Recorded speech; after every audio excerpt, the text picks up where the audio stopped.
Ser acriana, para mim, além de ser um motivo de muito orgulho, principalmente pelas minhas raízes, é também porque eu sei que nas minhas veias corre o sangue de pessoas, né, que têm uma contribuição muito grande para a história do Acre e até do Brasil. Eu acredito que as palavras que movem o acriano é resistência, é resiliência, porque nós nos inventamos. Enquanto outros estados do Brasil estavam lutando para não pertencer à pátria, nós, acrianos, estávamos lutando para pertencer, para ter essa ideia de pertencimento. Nós escolhemos ser brasileiros por opção. Nós dissemos, nós seremos brasileiros. Os nossos avós, cearenses, nordestinos de uma forma geral. Essas pessoas optaram por ser brasileiras. Para contar esta história, nós vamos voltar no tempo. Época em que o Brasil tinha um traçado diferente.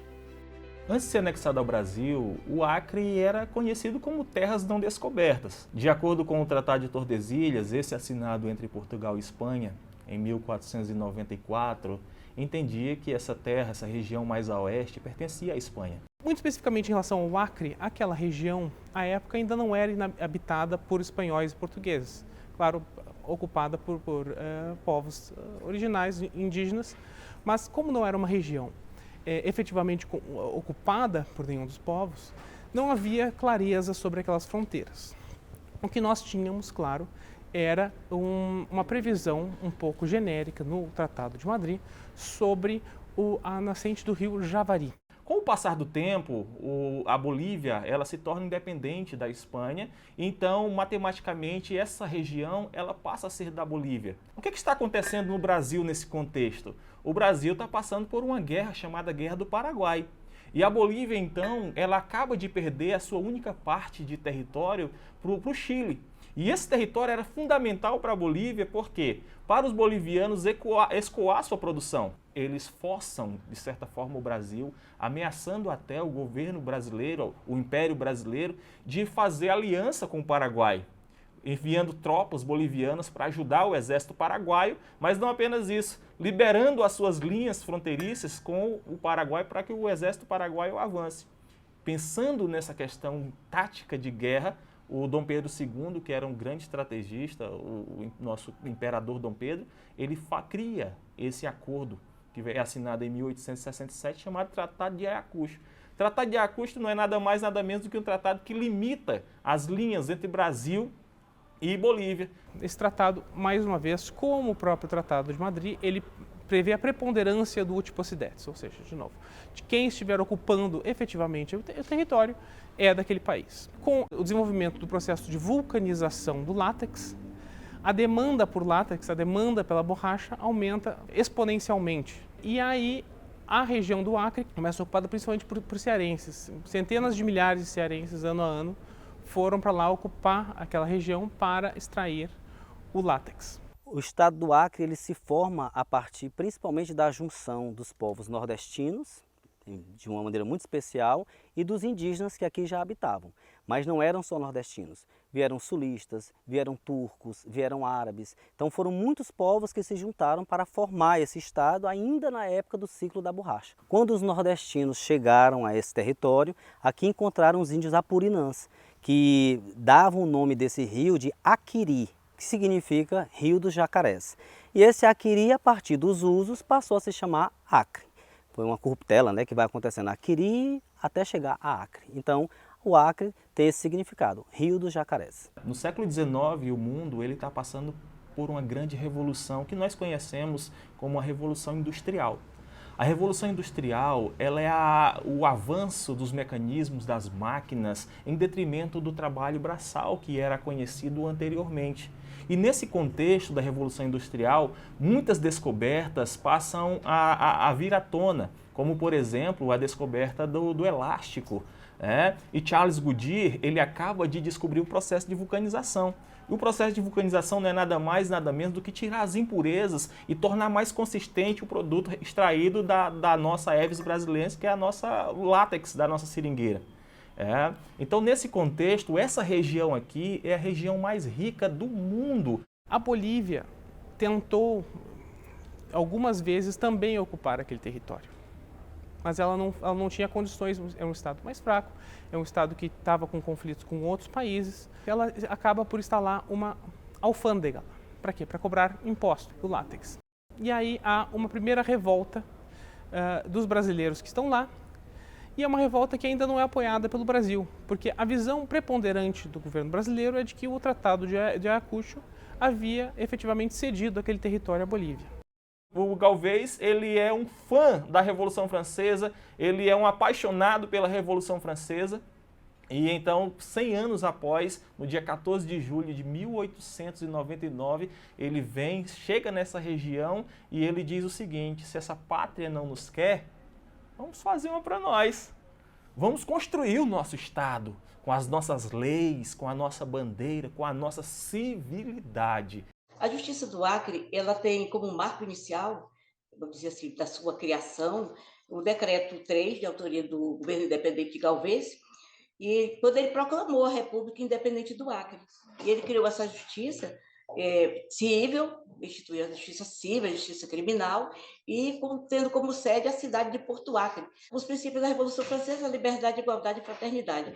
Eu acho que esses princípios serviram de inspiração a Luiz Galvez, que propôs ao Acre um lugar, aquilo que era chamado de Acre, que se conhecia como Acre, as terras dos acreanos, de onde saía a melhor borracha, dali eu penso que saiu o quê? A liberdade, a autonomia, a igualdade com os brasileiros, porque se falava em termos de justiça, a única justiça era a boliviana na época, fraternidade, a fraternidade de querermos ser brasileiros, uma escolha dos acreanos, dos seringueiros, dos nordestinos pelo Brasil.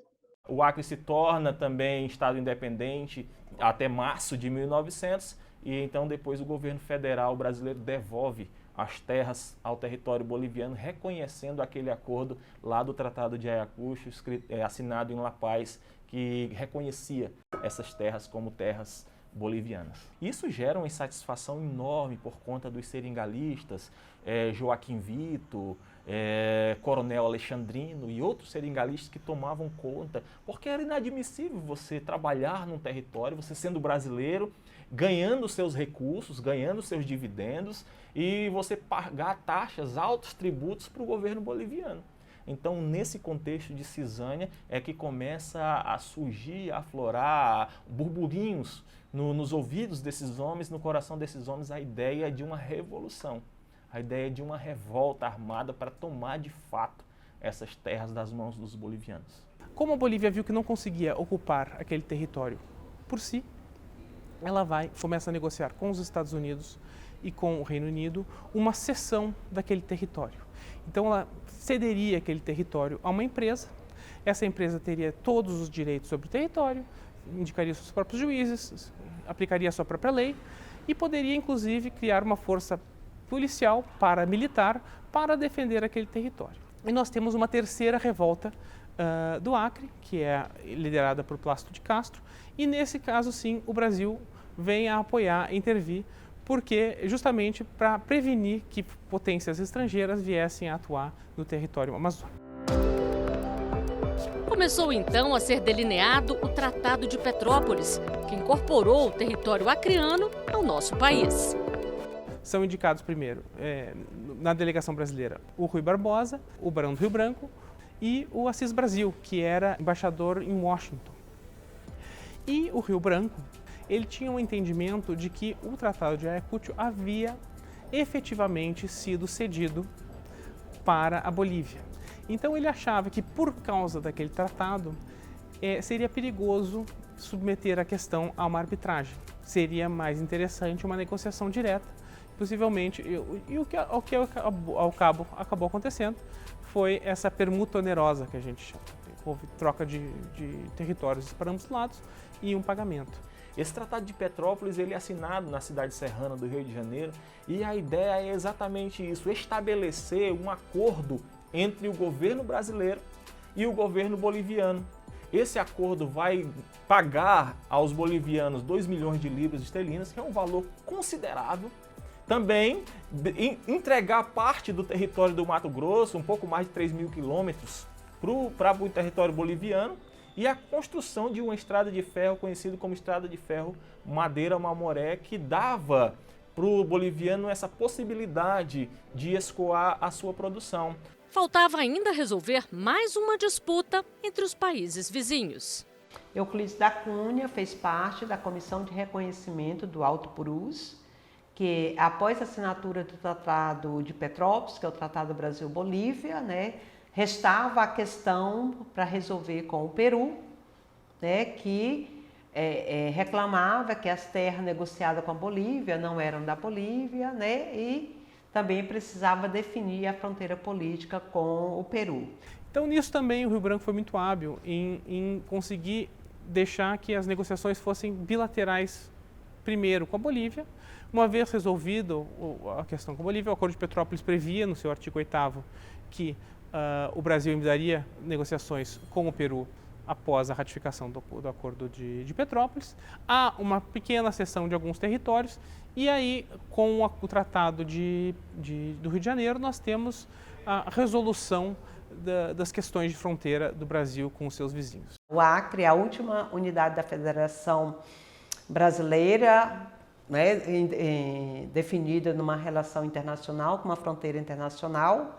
Nós somos de 1903, né, a assinatura do Tratado de Petrópolis, e com a Bolívia, em 1909, a assinatura do Tratado do Rio de Janeiro com o Peru.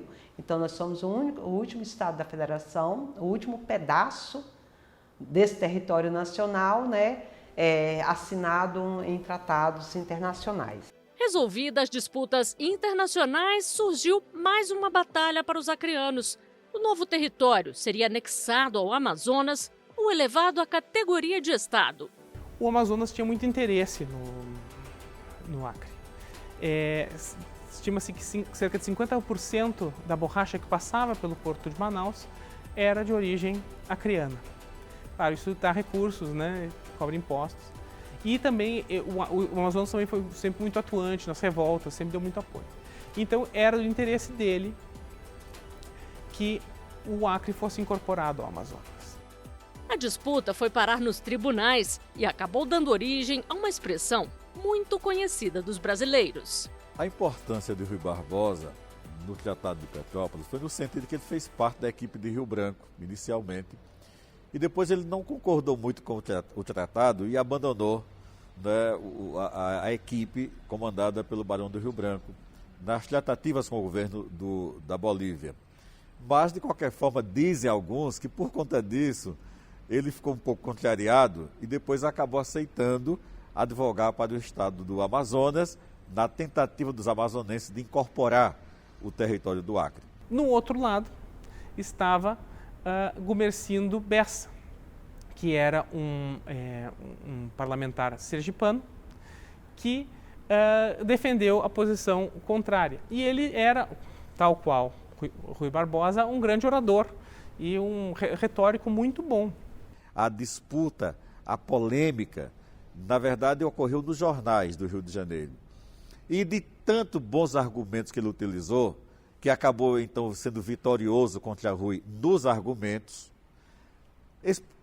essa expressão, então, bom à beça, nasce, segundo consta, do presidente Rodrigues Alves, que ao receber o apelo de alguém com bons argumentos, dissera: você argumenta à moda do Dr. Bessa.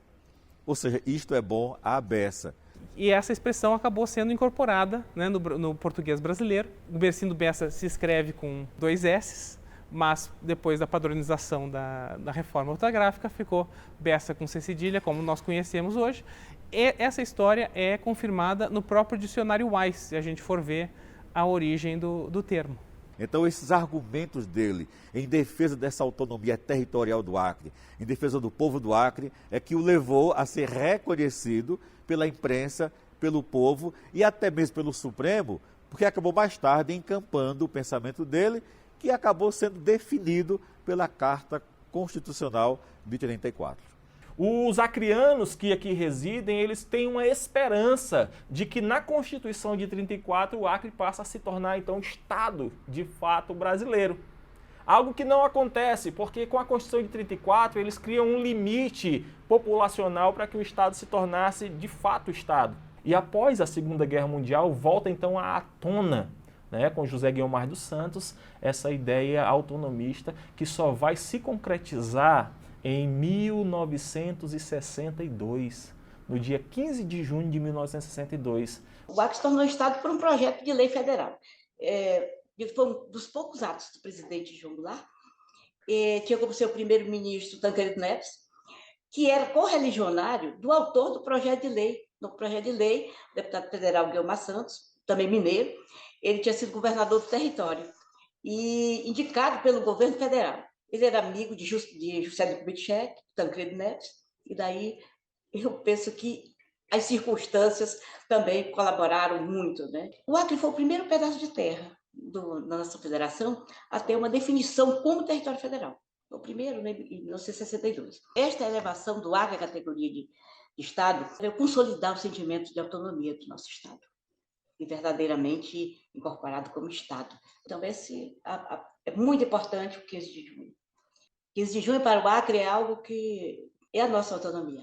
É o nosso sentimento de acreano se tornando um Estado da Federação.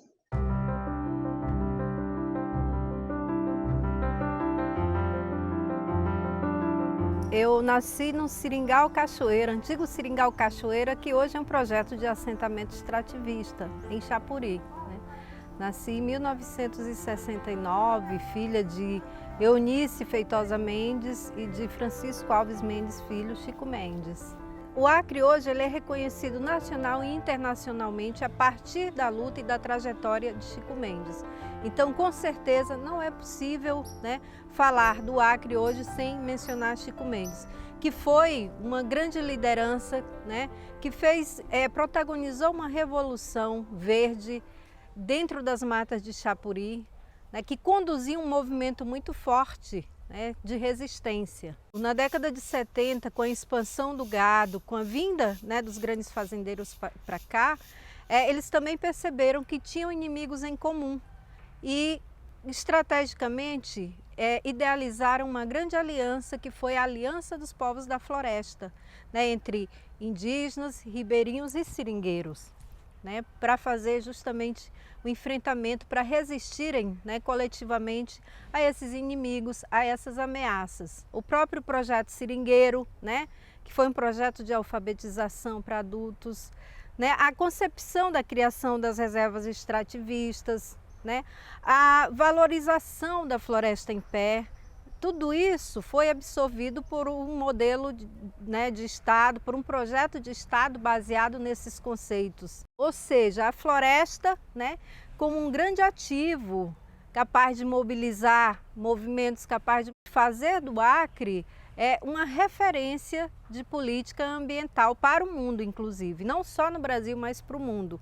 Então, esse movimento que surgiu nas florestas, através do empate, mas também através, né, do projeto Seringueiro, mas que era através da concepção de reservas extrativistas, né, desse modelo de vida das populações tradicionais, né, que conviviam harmonicamente com a floresta, porque sabiam, né, que sem a floresta em pé eles não tinham como manter sua identidade, eles não tinham como manter seu território. Então surge daí também essa necessidade de lutar pela conquista do território, que também virou política pública. Então o Acre, esse movimento dos seringueiros aqui do Acre, liderados pelo meu pai, ele deu realmente norte, ele deu, né, o start a muitas políticas públicas.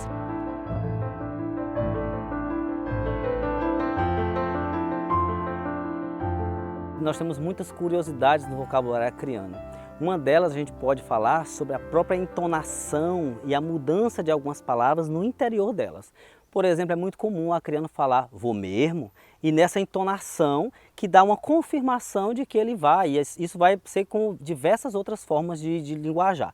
Mas também no vocabulário nós temos aí o piseiro se referindo à festa, né? Nós temos maceta, quando a gente quer falar de uma coisa que é muito grande, nossa, essa casa é maceta. E assim tantas outras palavras que vêm desse vocabulário e que são próprias aqui da região acreana. De acordo com o novo acordo ortográfico, Os topônimos, né, que são as palavras que dão nome aos lugares, quando eles terminam em vogal átona, eles devem ser escritos, as suas palavras, né, os seus gentílicos devem ser formados como acriano, com I. Isso acontece, por exemplo, com Iraque, a iraquiano, né, a mesma coisa. Mas isso não pegou aqui. E não pegou por quê? Porque o gentílico ele é um patrimônio do povo, ele é uma marca cultural. Então, na época em que esse acordo ortográfico chegou e que começou a disseminar que a partir daquele momento o acreano passaria a se chamar acriano, começou um movimento tanto na esfera acadêmica quanto na esfera popular. O governo, a partir da Assembleia Legislativa, colocou uma consulta popular para que as pessoas, a partir da internet, se manifestassem se permaneceria o acreano com E ou acriano com I. E venceu então o acreano. Então, em 2016, o então governador Tião Viana sancionou a lei que deu então essa possibilidade de que permanecesse o acreano com E, como marca do povo, como marca cultural.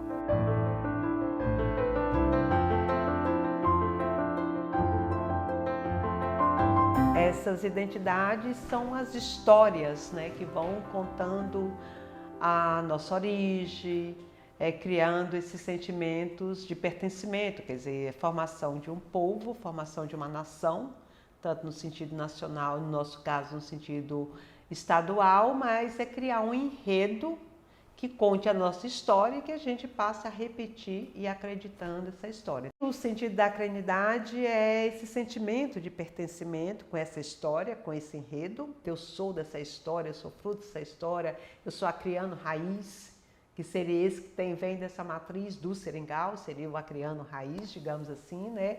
É essa releitura do passado, essa valorização e, supostamente, esse reencontro do ponto de vista político dos acrianos com a floresta. Eu sou nascido em Chapuri, agora os meus tios, meus pais, meus avós, todos são cearenses.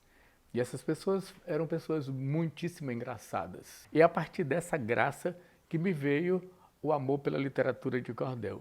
E depois da literatura de cordel é que eu entrei na poesia clássica. O nome do poema é Cabra de Chapuri.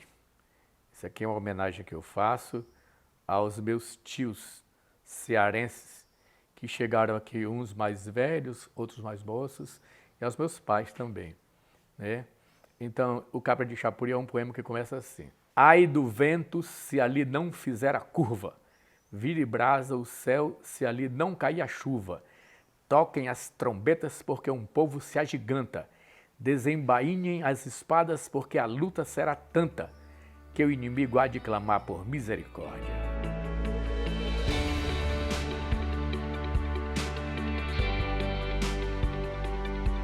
Eu acredito que o nosso maior legado como filhos de seringueiros, como netos de seringueiros, é a nossa identidade. É a nossa identidade acriana, essa nossa identidade de compreender a nossa floresta, de compreender as nossas riquezas, de compreender quem somos dentro desse ciclo natural. O que o Chico defendia lá atrás é muito atual e que é nosso, é um conceito também muito nosso, que é a valorização da floresta em pé, é a valorização da identidade do seu povo.